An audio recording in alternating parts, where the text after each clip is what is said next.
Hi students, it's Ms. James here to help you with Introduction to Graphing Quadratics. Here's some notes that I got for you guys and I just kind of want to talk through them to help you out. So our first lesson is a zero product property.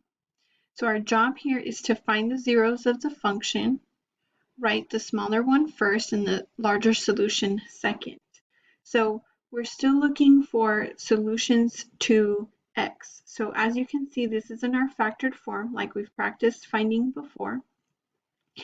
And to find the smaller and the larger x, all they want us to do is set the equation equal to 0. So in this case, x minus 2 times 3x plus 3 equals 0.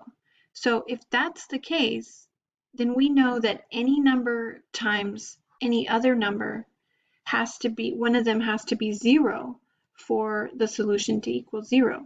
So for example, x minus 2 equals 0, then this whole thing would equal 0 because we're multiplying.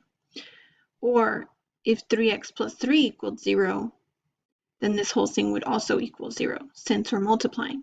So all you do is set both of them equal to 0 and you find out what x would be in each situation.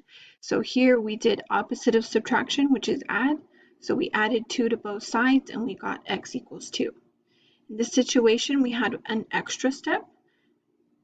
First thing we got rid of is plus 3 by subtracting 3 on both sides, as you can see here. And the last step was to get rid of this 3. So what we had to do is divide by 3, which is the opposite of multiply. Divide by 3 on both sides, and we got x equals -1. So when it comes time to put in our answers, the smaller one would be -1, and my larger one would be x equals 2. And that's all you have to do for this lesson.